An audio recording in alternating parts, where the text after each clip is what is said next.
Ladies and gentlemen, welcome to the 10th episode of Chris Talk Show. You are Chris. We are back again on our 10th episode, and we're bringing a special guest. He is special by just the appearance, and I really hope you are going to learn a lot from this episode.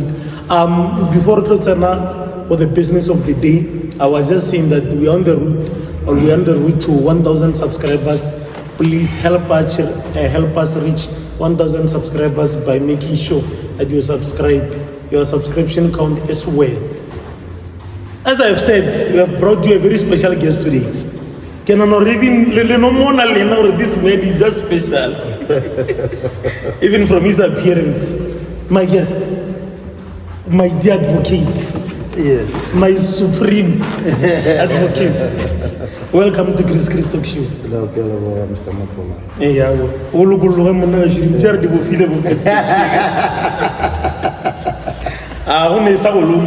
just feel free. The camera no problem. Mr. Advocate, please, I hope I was introduced to our fellow people as if somebody was introducing you. Yeah.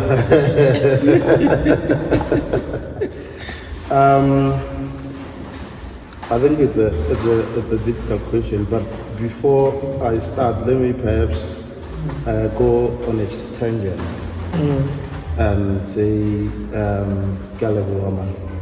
for the invitation, podcasting Mr. Mohlabi.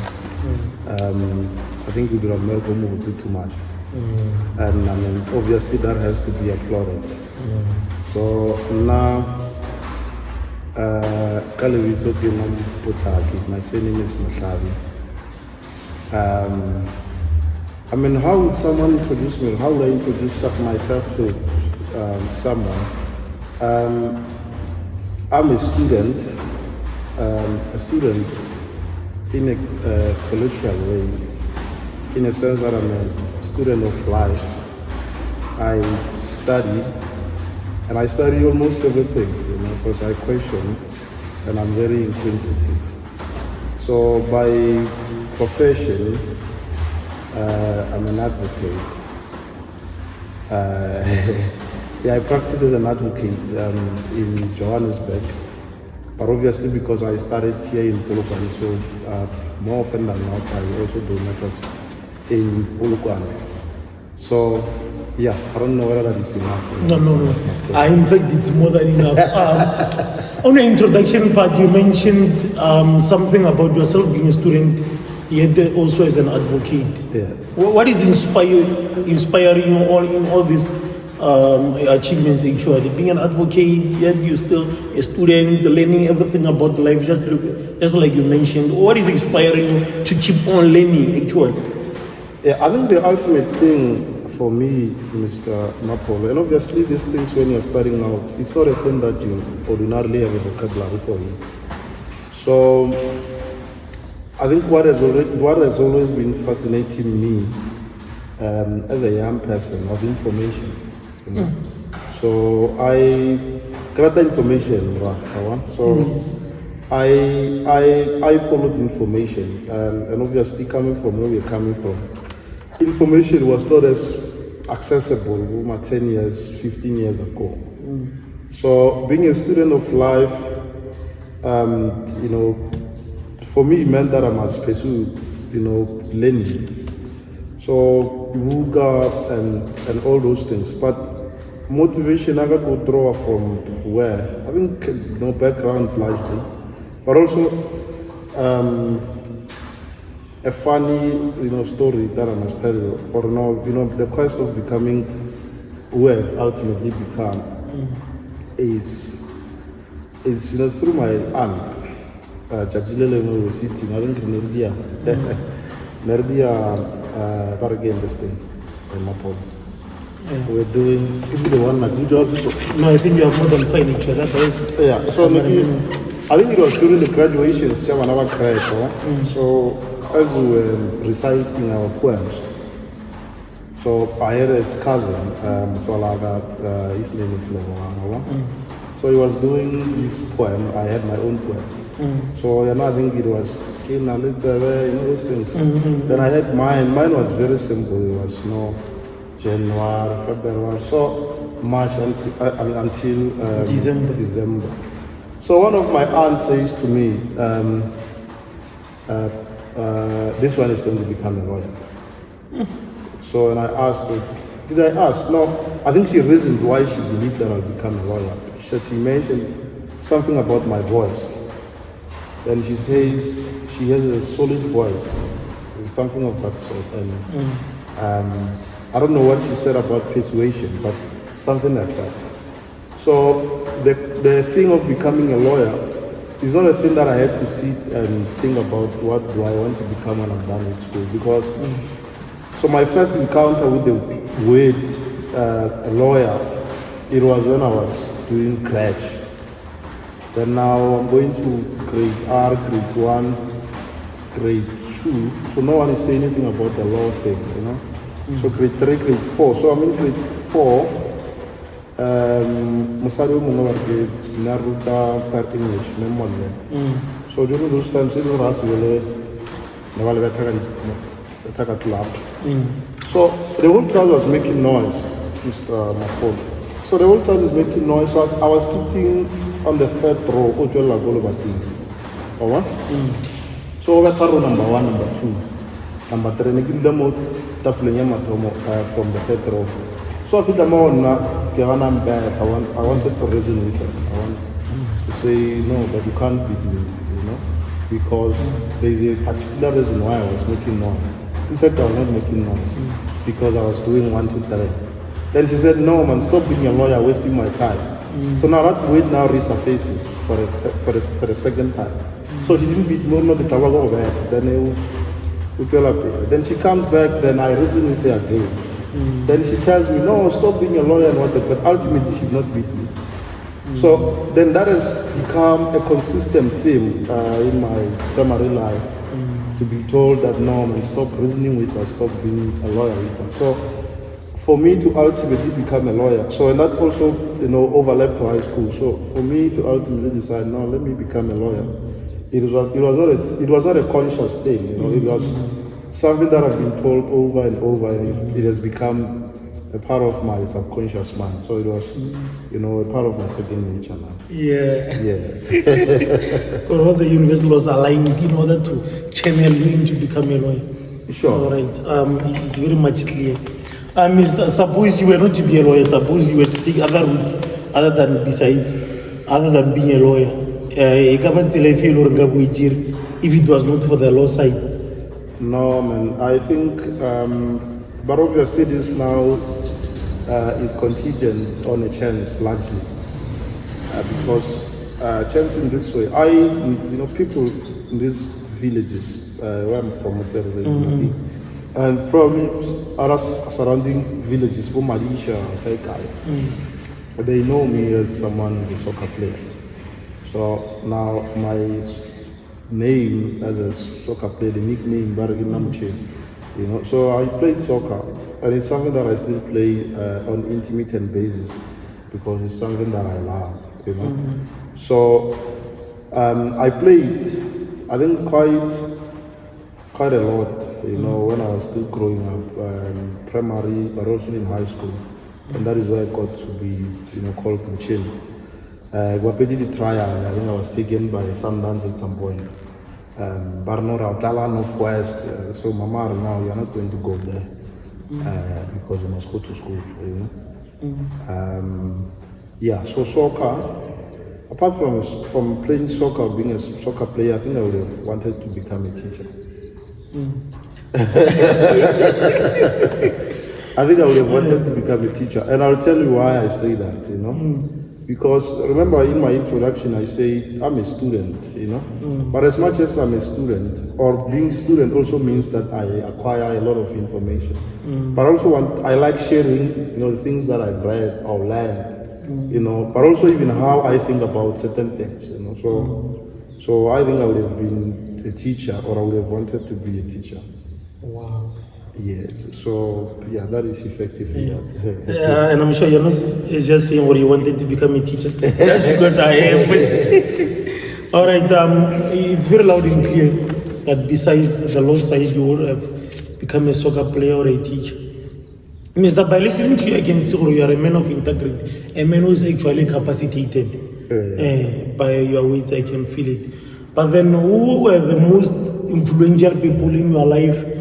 And then, how have they impacted you actually? What's the word, Mr. Paul? I don't think life in a lady. I don't think I have, fast and hard answers. And so far as that is concerned, but and so far as my memory can remember or recall, I think I have two people. I think it's two. The first one is going to be a teacher. The first one is going to be a teacher. There's a man, let me not say a guy, who was teaching me English in high school. So this guy, I think was everything. He was everything that he perceived himself. Not perceived. He conducted himself in a way that was, so encouraging in so many ways. Because I'm fair to Nadira. So this guy, I think, he was many things, in one person. Many things to different people, and particularly also to me. So this guy, when it was time to be a teacher, he was a teacher. And I will teach.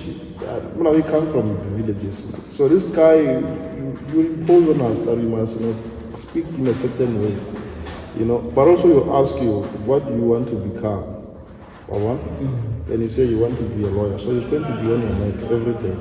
So now he's going to force you listen to the radio. And radio, you listen to the likes of SAFM, metros, and but also he'll tell you, Santo Tulejedi. So yeah, so that man, his name is Mr. Sohoa. So Nanduta English, the second person, I from on top of my head.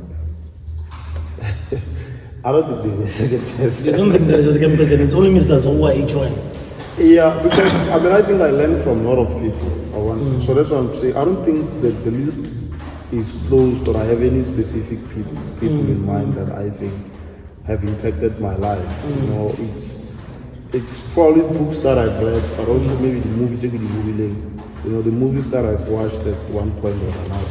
All right.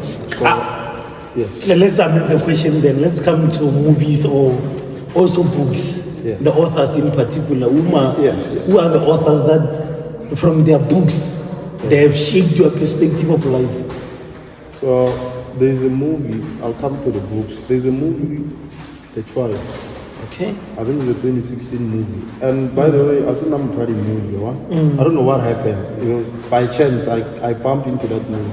But also I think I borrowed my laptop to my friend and really overseat. So that man, I think he got a movie from somewhere. I think he downloaded the movie, or I don't know. So now there is a movie in that laptop, The Choice. I was coming from Stars in In fact, I was writing that day. So I said, no man, let me just refresh. Get a movie like then I'm there. So the things that I found outstanding about that movie, or profound, is what the old man in that movie, I think is the father to the steering of the movie. He said something very profound. He said, life breaks everyone. Life breaks everyone in this way. He says it breaks the kind, the meek, the humble, the arrogant. You can think of anything. It breaks them. But if it doesn't break you, it kills. So he further says you are lucky if it has broken you, because you have a chance to rebuild. Do you understand? So yes. So that for me, I found it to be very profound, because now I mean, life. I think it's very indifferent in a sense. Yeah, life doesn't necessarily care. You know, you are kind. You are going to encounter, life challenges. You are not kind. Similar thing. So I think life treat us not indifferently, indiscriminately. Doesn't care. Or no, I mean, if you're going to encounter, and God forbid, but if you're going to encounter hijacking, whether you're a good person or not, the laws of hijackings and whatever applies to you, So the laws of death, the law, whatever, it's applicable to you as well. The fact that you prayed yesterday does not necessarily mean that certain things won't necessarily happen to you, So, but you are lucky if you still have a chance to go back, maybe to the drawing board, reflect, and see how you can best rebuild your life, So that's the movie, The Choice. But of course, I've read an avalanche of books, so some of the books I can't, think of them from on top of my head. But I think also the book, the monk who sold his Ferrari. So there's a part where I like. So this is a monk, a guy. He was a lawyer. This guy, not a lawyer. I think he was overworking himself. Doing all the wrong things. But he was competent. After he has overworked himself, he go drink, party, sleep with girls and all those things. So one day, when he was arguing a matter, he collapsed. In court? In court. Then he was taken to a hospital. Then when he arrived there, the doctor gave him two things. So either going to die or they're going to leave practice. Because of the stress and all other things that he was doing. So this guy decided that he's leaving practice. And I think by chance, I read the book long time ago, by chance then he went to the mountains, Indian mountains, when he had a mentor in a form of a monk. So he was a student there, or a pupil, training to become a monk. So there's a one practice that they were doing, these people. So after all, they were waking up in the morning. I think by lake effect, whatever. So by go laking. So go laking if go. So anything that they wanted about themselves, they wanted for themselves, they'll go to the lake and start professing that. Professing is to proclaim, to say if you want to be a motivational speaker, if you want to be a public speaker or anything, you go there and say, I'm a good public speaker, something of that sort, or I'm a good motivational speaker, I'm successful, I'm this, I'm that. So anything that you want for your life, in your life, you go there. So the lake thing, more laking, then you start saying those things. So I think they are akin or similar to affirmations. Yeah, so I think particularly when you're doing it in front of a mirror, you say, I'm beautiful, or I speak well, I love people. So those kind of things. So that's the book, The Monk Who Sold His Ferrari. But of course, over and above that portion, there is other portion where they're telling you how your mind is a garden and how you must take care of it, But obviously that is something that is consistent. I think most writers will write about how your mind is a garden, a fertile ground, that needs to be nurtured and all those things. Yeah, man, there is another book I've read. So these are the letters to Lucianus. These are the letters that are written by Seneca. So Seneca is a Stoic. So there are a lot of chapters that I like about that book, but there's one that I think is profound. It deals with the question of death. So on the question of death, this guy says we should be ready, to die with integrity and to die bravely. You must be brave when you're encountered with a situation that could lead to a demise. So, but in one of the lines there, hey, I'm going on and on and on. No, it's fine, my brother. It's fine. People are getting out there. So, in one of the things that he says there, he says, all of us are in a quest. We are walking or driving towards, this final thing, which is the ultimate, which is the death. Exactly. So now, he says, why are you so scared? Because 100 years ago, you were not here. And 10,000 years from here, you will be here. So why you? So this thing it's invariable, and inevitable. You can't avoid it. So that's why when you're encountered with it or situations that could lead to that, you shouldn't be afraid to die. Do you understand? Profound. So that is Seneca, but there's just another chapter. So that's why I'm saying I don't draw inspiration from one individual. You learn from variety of people and I have interest in people. I find people to be very interesting. So I'm a student of people. I study people. I want to interact with people. I want to have conversations with people. Because I believe that there is, something to learn in everyone. And I know this is something that has been overly, said, but also people just say it broadly. But I'm interested in how people think, why they speak, how they speak, how they, do certain things. Their beliefs as well. Their beliefs and, particularly, their thinking, how do you arrive at this? Why did you do this? Why do you think this is cool? So that is me, So there's another guy, I think it's Brian Rose. He had one of the most successful, not most successful, let me not give, the percent and all those things, but I think his podcast was his most successful. He's from the UK. His name is Brian Rose. So he had a podcast about London. So this guy, I like his introduction.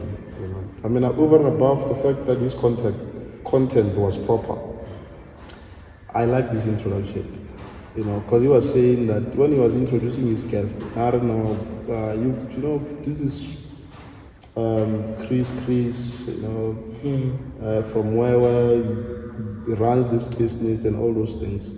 So, but today, my purpose is just to listen to him. So he asks questions, then he listens. So he's learning by so doing. Right. Yes. Exactly what I'm doing. I think so. I think so. Wow. I'm Mr. Yabuala, information is actually powerful. But Mr. I know this is not part of the questions that I had. We had agreed on to ask you, but because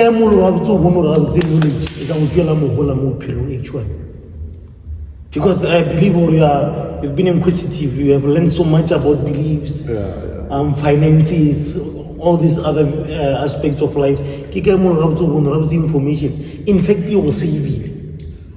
So, Mapolo, I think the ultimate thing for me is freedom. And freedom I don't mean, but people speak about financial freedom and whatnot, and which is good, So I think freedom for me is all encompassing. And I will tell you why I say this. So I want freedom, obviously, financially, but also I want to be free from a lot of things, if not everything. So I want to remain as independent as possible. So an independence for me means we are having a conversation about something perhaps I find very personal, to me, but still not be affected by the opinions that you hold, of that thing, of whatever the subject that we'll be discussing. So that is freedom. So now I understood that for me to be finally free or to be free completely is that I must amass information. I must study, I must learn, I must understand Do you understand? So that's why I say I'm a student of life, because I understand that my freedom lies in information. So I'll come to the issue of finances. But so because these things are so cardinal to one's life. So finances, religion, even culture, your origin, where you come from. So you need to understand that so those kind of things, the ancestors and all those things. So ultimately, fully understand why also you have propensities and inclinations to do certain things. So you study that as well. You also study religion, because you can imagine now religion, but also a lot of people, much as we have people who are happy in churches, but already a lot of people who are devastated by these things of churches. But I'm becoming controversial now. But I'm just saying, you also now need to understand, your roots, or also the roots of religion. Where is it coming from? Is everything that they're saying cogent and truthful? So those things, Mapolo. Then obviously, all of these things, I think they are contingent on challenge, because for you to be ultimately be free, this guy will get over charity is not everything, but it affects everything. Powerful. Yes, it says money is not everything, but it affects everything, and I agree with it, because the standard of living, where you decide to live, where you decide to take your kids to, in terms of the schools, all of this, all of those kind of things, the recreations, the recreational places where you want to go.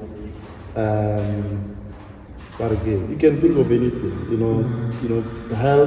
health-wise, the kind of hospital that you go to when you get involved in accident, God forbid, or when you get sick, So those are the things that are important. And money affects those things, So, hey, I'm not sure whether I'm answering you properly, Mr. Mapolo. But these things are important. That's why you must study everything, because the ultimate thing is not to be controlled by money, become a slave to money. Is to have so much money but still be independent of that money. Have so much knowledge about. But those things must not be you. You must be independent of it. You must be able to detach yourself from those things and criticize them if there's a need, or allow criticism from Chris if there is a need, And I think that's how a human being develops or learn and become better, But if you are too attached to these things, then you become clouded. You become clouded, then you can't learn, you become stagnant. Because you think the truth is one, You think yours is the only truth. Then also it makes it impossible for you to coexist with other people. Because you're hypersensitive, you are easily affected by anything. So now I say the kind of independence that I want is being able to engage in anything without me being necessarily affected by that thing. Profound. Profound. Money is not everything, but it affects everything. It does. Wow. It does. Truly speaking, ladies and gentlemen, I've learned a lot from the few minutes that my advocate was saying here. Money is not everything, but it affects everything. But then, don't forget to subscribe, because we're on the road to 1K subscribers. We still have Adv Mohlabi on our show, and we are learning a lot from him. I'm sure you expected the content that he was sharing so far, and I'm pretty much sure, Mr. Mohlabi, our people are learning a lot. It's just that I don't have money, but I was gonna say invoice me for this time that we are sharing here. But anyways, Right along. Mr. Mohlabi, you said something about being a student of life just so that you can ultimately be free from religious beliefs and all these other aspects, actually. Okay. If you were to write a book, what would that book be based on? Because life, it incorporates a lot of things. But what is one area that you find passion in, you are much more passionate in? Or even if you were to write a book tomorrow, it would be based on that field.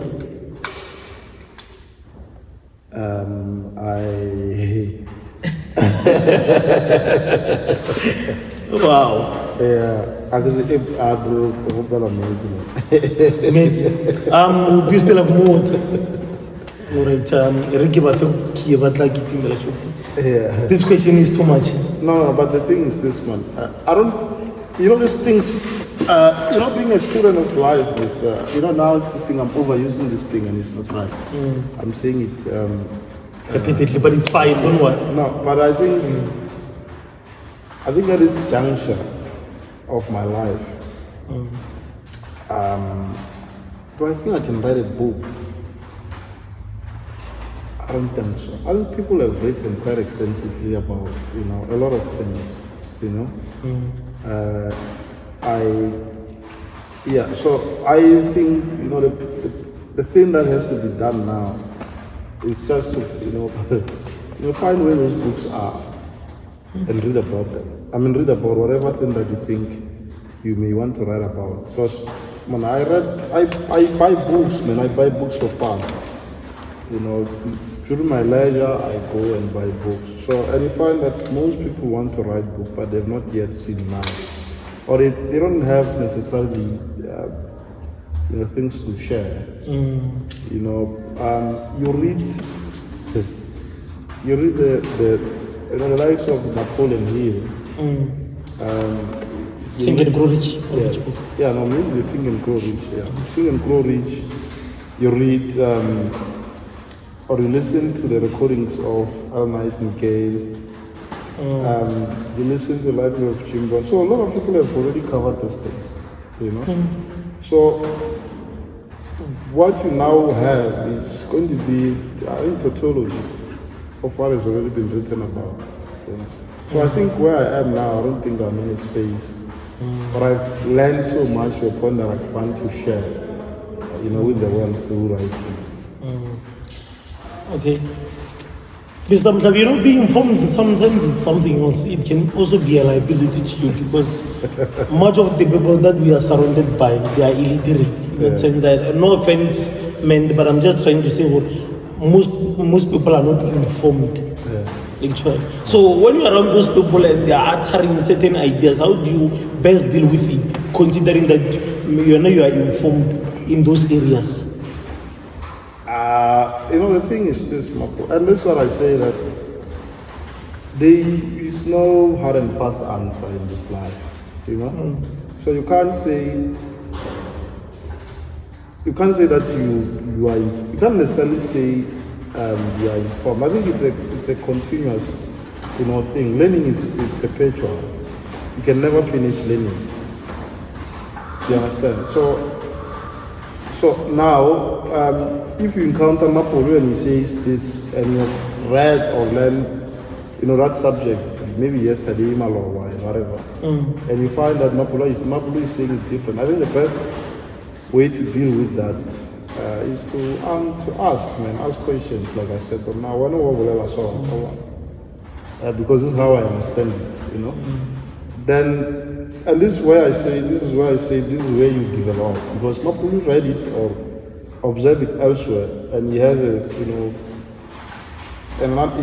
a peculiar understanding from yours, Then you ask him, why do you say what you say, or why do you think that is the case, And then that is where the impartation now comes in, Yes. So. Yeah, man. I don't think there's straight-jacket answers or hard and fast answers.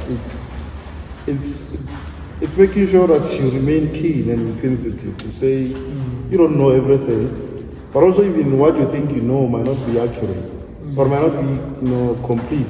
So that's what I'm saying. Learning is continuous, it's perpetual. You learn every day. So there's a there's a book that really astonishing the gods. It's written by Ben Oakley. Ben Oakley is a Nigerian author. I think now he's based in the UK. But in that book, Ben Oakley, there's that voice by Jan. There's a voice that was speaking to some young boy. So this young boy comes from a village, where they were practicing farming. So they were doing a lot of farming, He moved. He wanted to, explore the world. Then he moved from his village and he went to, another place or to some island. So when he got there, then he had an encounter with a voice. So this voice, I reach out that voice, but it's a voice. So you could speak to the voice, but you can't hear who is speaking, but it's a voice. So, but in one of the things that he says, that voice says, here in this island, we learn things that we know every day. So we how do I put this? Because we learn what we already know every day. But also there's an emphasis on we don't have labels. We don't label anything. Because once you label things, once you give Mr. Mapolo a name, then you are limiting that person, or you are limiting that object to that name. So things, they are nameless. They are what they are. You understand? So I know that this is a digression, I'm digressing. But I think the point is learning. You learn what you already know every day. It's like going to gym. Or it's like going to play soccer. Why would you go and practice? I don't think it's for fitness necessarily only. You understand what I mean? I fully understand what you're saying. I just was speaking. I'm busy processing all this information, trying to match it with mine. Yeah, so that is what is happening. And I don't know what because I know you are responsible for asking questions, but what do you think about giving things names, the effect of that on those things? Don't you think really we are putting limitations on those things? Well, the problem is how you perceive this thing. I think somewhere along our discussion, you said something about it. People can call you a whole lot of things. A stingy human being. What can I say? Can in fact label you in so many ways. But you don't have to live up to people's names. As much as they are naming you and putting limits on you, but you don't have to subscribe to those limits that people are imposing on you. That is how I interpreted this life thing, actually. Right. Imagine this thing, this thing as a stool. Imagine we didn't know the name of this thing, or a stool or a chair. What do you think could be happening? So far as this thing is happening, this maybe would be multifunctional. Now we could be using this thing for a different thing, or from Obagama, but because really this stool, function it's limited to stool. It's limited, the function of the stool or the function of the chair. So I have to sit on it. But we can actually use this thing using African technology to fly with it. No, I retract. But I'm just saying that the moment you say you give something a label, you are limiting the role of that thing. In fact, you are reducing it. Yes. So the label in that island don't exist. All right, Mr. Mohlabi, I've had and I learned so much from you already based on our discussion. Not so long ago, there was just a negative wave on social media in relation to podcast. People were highly discouraging, and even I think that wave has, incapacitated or misled most of the people into believing that actually podcasts are just platforms where people just come to insult other people, not educational platforms. as these platforms that are not actually healthy for the reputation of artists as well as certain professionals. What's your take on it actually? Because myself, I had a different perspective. I think me and you, I can't say we grew together, but we schooled at the same varsity together. We had several discussions together, and in fact, there are a lot. Sure. Where we outsource knowledge or where we learn sometimes is from podcasts, not only books, Sure. not movies, but we also learned a lot from podcasts. No, that's You also mentioned certain podcasts not so long. So when these people are describing it in this certain way, I shared a different perspective. So what's your perspective on it actually? Not so long. It's, I think lately, with the advent of social media, everyone is now holding the mic.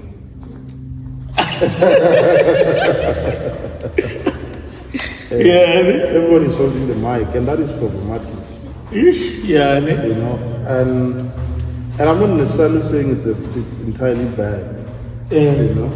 But the fact that everyone is waving the mic, then we are bound to hear, different views on different things, because, we have since shifted away, or these things they break away from your mainstream media, where SABC or ETV, will want to monopolize, certain discussions or control them, manage them. So people now have views on things and they are able to voice them out, through this kind of platforms. But I don't think a podcast are necessarily a bad thing, like I've already said, but it's a break away from the mainstream, where everything was controlled by, certain people. So it's good. I think the only thing that is there, people must research. As someone who is a host, before you could have a guest, do background check and study about that person or ask about that person. And when you speak, speak on something that is something that has substance and is cogent. So, but now everyone is having the mic, and people want to speak, man, and they don't have restraint, they can't self-restrain, they are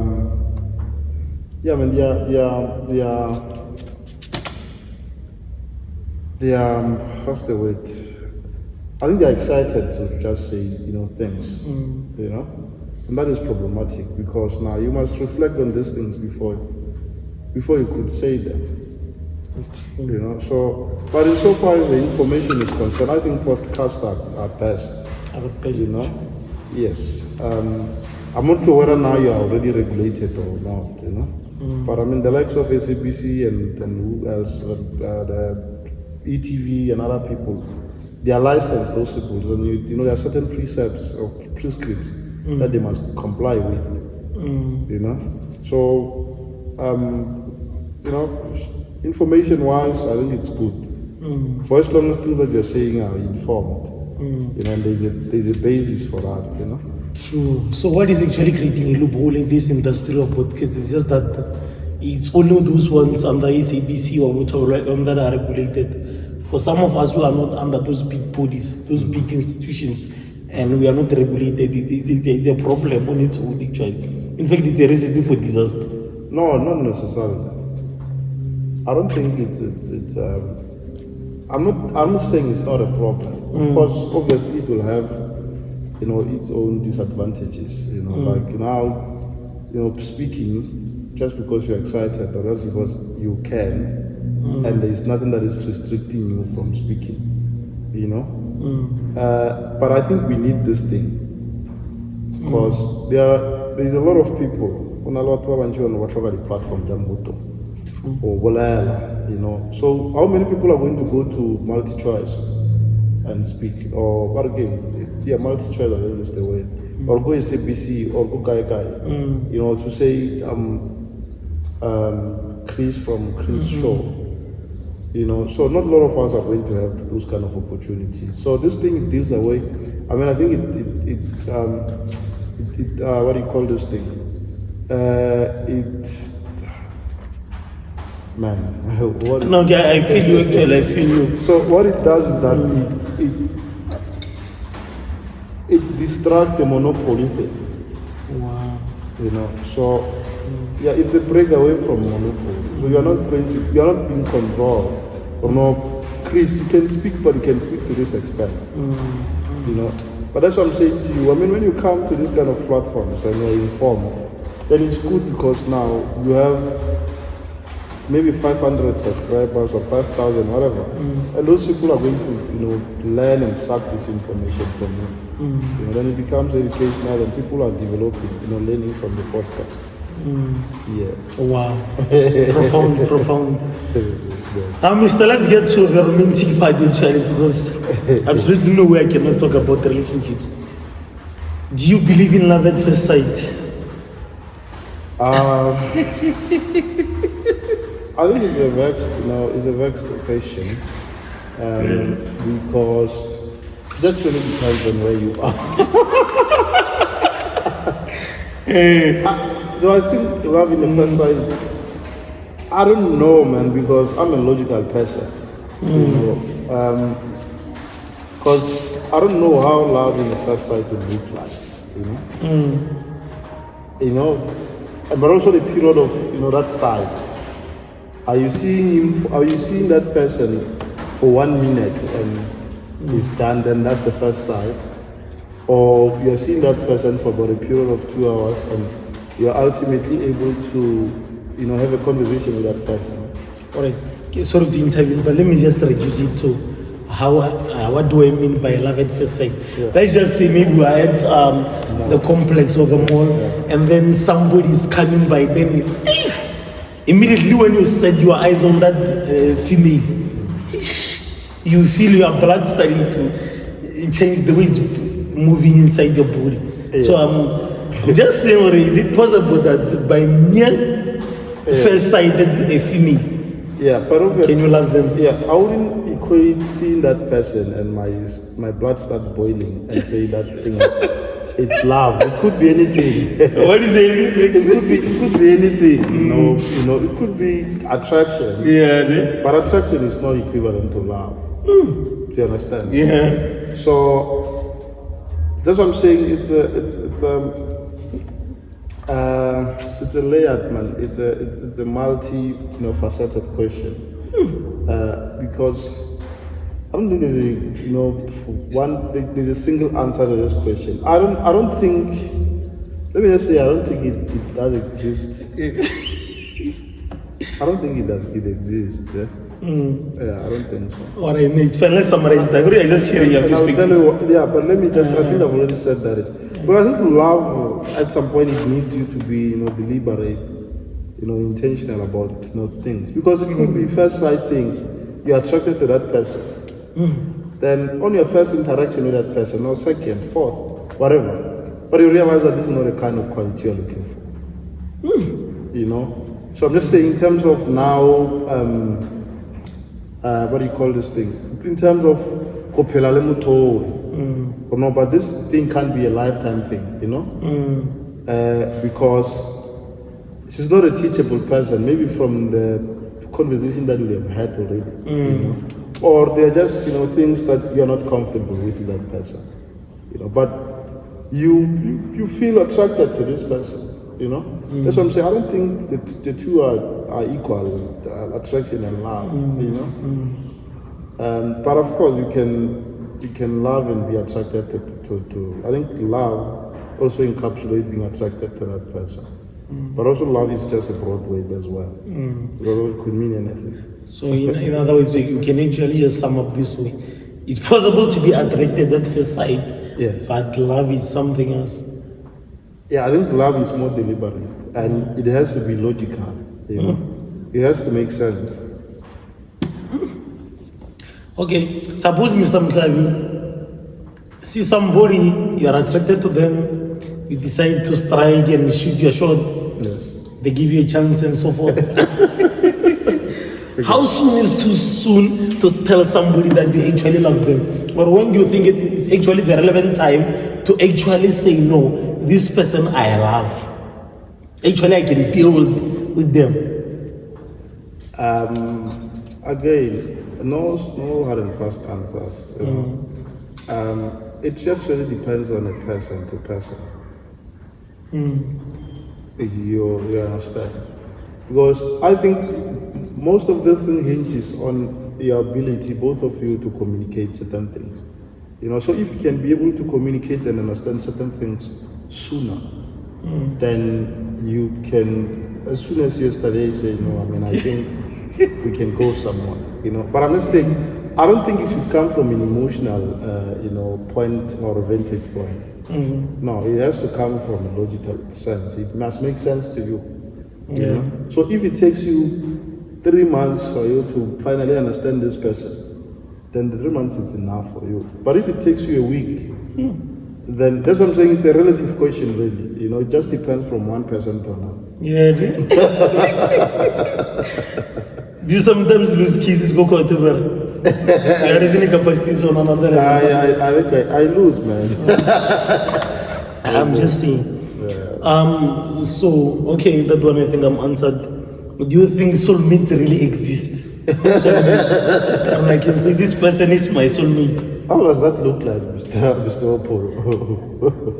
I don't know too. I don't know what one is soulmate. Yeah, but what are you looking at in terms of the qualities? To say this one is my soulmate. Is it an attraction thing, or is what, you know, how that person understands you, or how you understand that person, or how you understand each other? What is it? Is it I don't know, you know, being intimate and do you understand?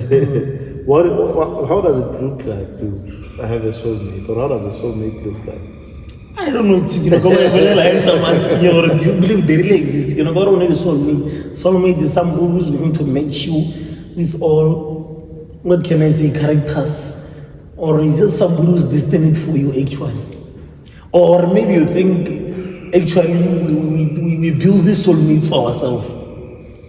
I think building is possible, but I don't want to answer you prematurely.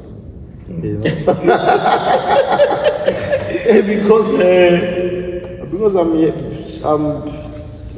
maybe yet to meet my soulmate. Then I'll speak from that experience. You know, you know. But as far as that is concerned, I think I'm still learning. Yeah. I'm still learning. I'm trying to figure out what does soulmate look like. Yeah. So. But I think the part of building, that is possible. Because I think human beings are evolving species, you know? Because, or in the sense that yesterday, 3 weeks ago, you are not the same man that you are now, you know? And either consciously or unconsciously or subconsciously, whatever, you have changed, you know, because certain things you don't have to be deliberate about them to say, no, I want to change. But experiences change you. And when you are living, or to the extent that you are living, you will have experiences. You'll meet Mushami, you know, and we'll talk. Do you understand? And I'll say things that you don't agree with me, and I'll say things that you probably agree with me on, you know. And those things obviously affect your, you know, the lenses that you use to see, you know, life or other things. Do you understand? So why do you look at these things? Why carry the lenses? Now the thing, why am I saying? Thinking about building. Oh yes. So I'm just saying people are evolving almost every day. Do you understand? So the soulmate that you met maybe 5 years ago. That person, because it's living, he or she will be, you know, met with experiences, you know, situations that may alter the perspective on certain things, you know. You know, so the person that you fall in love 5 months ago, 3 months ago, I don't think it's still the same person now. Do you understand? But you can agree on things that you think are fundamental and say, because now she has conformed or she's agreeable to what I think is the right path or whatever, then she's my soulmate. I don't know, but I think it's possible that we can build it. No, fundamental. You know why I was just asking you this relationship question? Just the wake-up call that Advocate Mohlabi, as much as you might be this professional, but relationships also play a pivotal role in a person's life. So you must not get too comfortable. You can't. Otherwise, if you don't learn also in this area of life, it might distract you. No, obviously, Mapolo, you can't underplay the importance of relationships. Hallelujah. Very, very key, and very instrumental. Because you can't. No man is an island, man. You can't live alone. But also, there's a book, man. I'm reminded of it. The Way of the Superior Man. I think it's David Data. It speaks about purposes. So he says a man must be able to leave everything for his purpose. Man must be able to leave everything for his purpose. So he says now this purpose is divided into layers of purposes. Now that's plural. So the purpose is divided into into layers of purposes. So you say how you get to the ultimate layer is that you start from outward to inward. Now he says this guy and Mr. David Data. He says you must be. So let's say your layer now is to have a podcast or to have a soccer club or a football club. He says you must exhaust this layer until you are able to dissolve it, or exhaust it, dissolve it, if it's a purpose or distraction, for you to get to the next layer. But do not move to the next layer until the first layer of purpose is dissolved or exhausted. Do you understand? So there's an analogy that he gives there to say the man wants to ultimately become a pastor.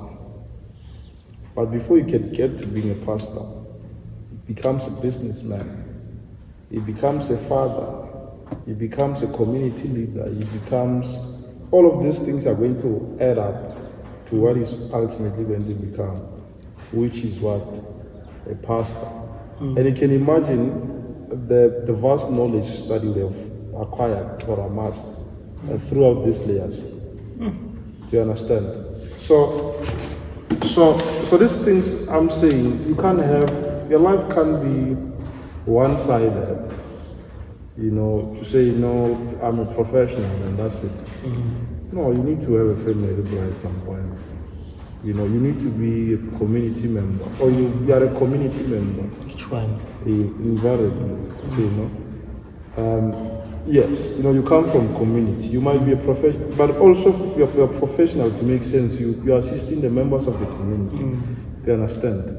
But also you are a part of that community, so you contribute to that part of community. So you must have a unit, in a form of a family.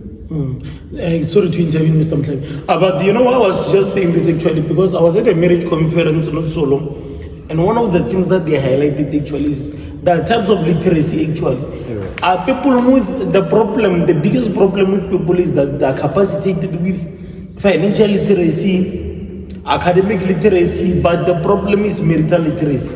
That's why you find that the majority of people who are dealing with divorces, they're actually these academic, intellectual people who are educated, people of high note or professionals actually. You understand? So there underlies the gap. Sometimes people tend to focus on one area of life, develop themselves academically, but forget to develop themselves, or they forget to develop themselves, or develop their marriage literacy, their marital literacy actually. You understand? So if we don't take care of that gap, we're going to have a problem. But how does that look like? developing the marital. Developing a marital literacy. You know, there are several laws actually, just that I'm not a marriage counselor, but I will give just comments from what I've learned so far. You know, Mr. Mohlabi, I was reading this book, 20 irrefutable laws of marriage, of a healthy marriage. Yeah. There in that book, Dr. Pake would describe several laws that are essential for a healthy marriage. You understand? He talks about the law of prioritization, law of time, law of financial transparency. In fact, the 20 laws actually, that there were just some keys. Some, of course, I saw them that these ones they are talking because myself, I'm in a relationship. Like, for example, you know, law of friendship actually. You know, Mohlabi, once you decide to be in a relationship, some of the relationship they fail because we fail to adjust to this person. Yellow relationship be a or succeed. Not every relationship be a failure because of maybe the other person was cheating on their partner. No. Sometimes a relationship be or change when as an individual into being this man, into being this lady. You understand? Just like wealth, you can acquire wealth having low capacity or low literacy or finances. Yeah, just like relationships. So it talks about friendship actually. I like that part a lot. When you have a partner and you want your marriage to be healthy, be best friends. You can have best friends while you are in a relationship. Pivotal. That was fundamental actually. So meaning that whatever that you are doing, normalize doing it with your partner. Mudumele, you are a best friend. If you are going shopping, fishing, I don't know what it would be. You engage in most of the time, but allow yourself to do it with your partner as your best friend. Oscar Shem to I want to catch some air. What do you mean you want to catch some air? Are you suffocating in this relationship?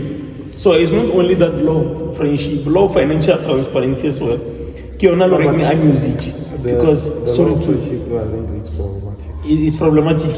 Exactly. Hence this professional, especially this one of financial transparency, is the law of financial transparency. In that book. It says also that we must also be financially transparent with our partners. We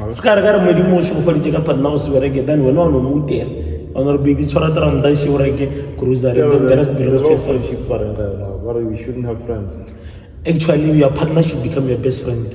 Then outside there you can't have you can have associates but not best friends, because already there's a best friend and you can have 20 best friends, of course. But how is that impossible? The space has already been occupied. Your partner will occupy every space. I don't know, man. I think no. You're also inquisitive about this second. No, but I don't know. But maybe I must read the book, you know, because this thing, man. You know, even if I want to believe that I can be everything, it's not possible. I can't be everything to you, Mr. Mapo, even as a friend. I'm not sure if I understand you. Yeah, I'm saying to you, I can't be everything, you know, at once. It's not possible. You know, I'm just saying to you that, you know, these things that we borrow from, friendship, the wisdom that I get from you might not necessarily be the same wisdom that I borrow from my partner, if you understand what I mean. You understand? I think putting the limitation like that to say the law of friendship, then you shouldn't have friends outside your partner. I think can steal and also impede, if not stultify or stifle. Maybe,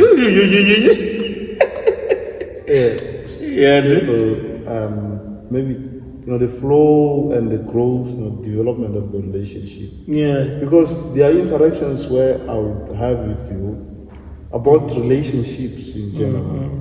And I found that I learned a lot, you know, from that interaction, and apply whatever that I would have learned to my relationship, and it makes my relationship to work. Do you understand? So I'm not saying you can't have I don't know. That's something maybe I should read the book and understand where the author is coming from. But I think that limitation, it can, I don't know, it can, I don't know, it steals, from the relationship. Actually, you just mean Not necessarily sinner, but I'm just saying, your relationship will become dwarf. You understand? I say dwarf, morwana.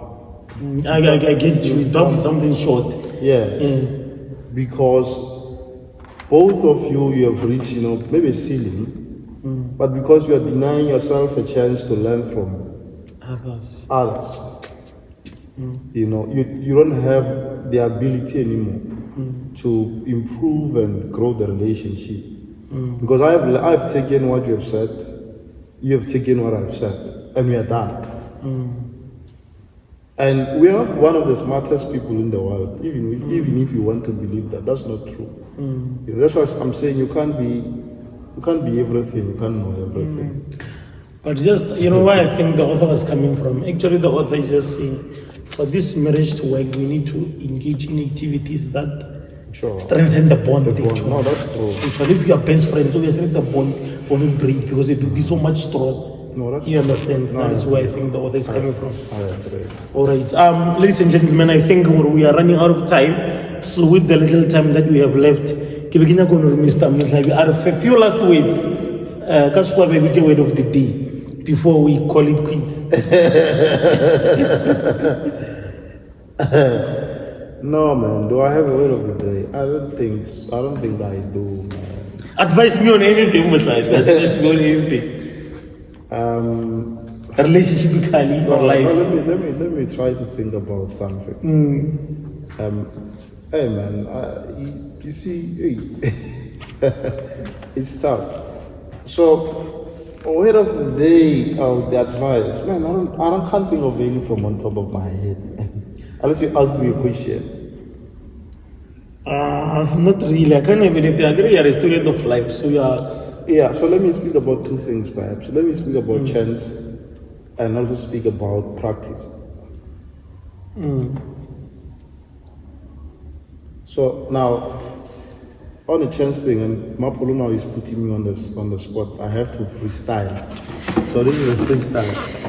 So the thing about this thing, and this is to say, people should not necessarily be too hard on themselves, because there is a thing that has been said, by people who are seemingly successful, who have went to school, who are working for corporates, or who are, working because they got that work through their degrees.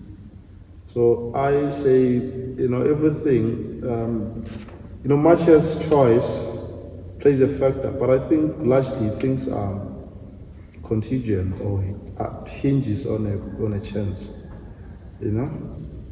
And of course, I'm going to be long-winded, but I'll ultimately get to the point.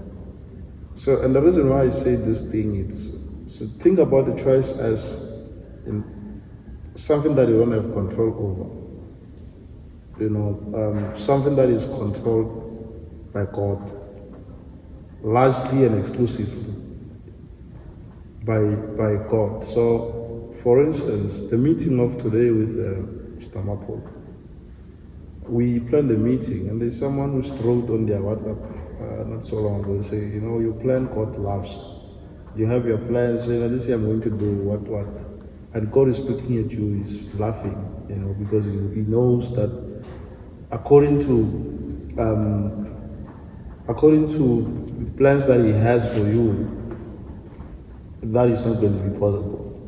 And Okakari said, So similarly, even with the meeting today and the ultimate recording with Mr. Apple, it's something that we planned, so that is a choice thing. But for it to happen finally,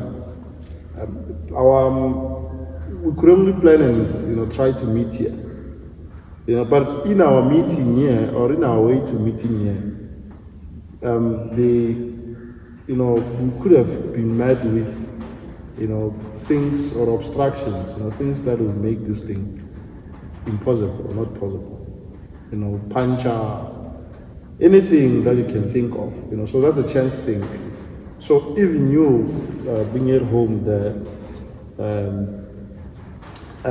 not being in a position where you do not have an opportunity to go to university or college and whatever, not because of anything of your own making, but because God simply did not allow you, because you have fallen sick when you were writing a matric and you failed, or on your way to varsity you got involved in an accident and you have to recover for 3 years or whatever.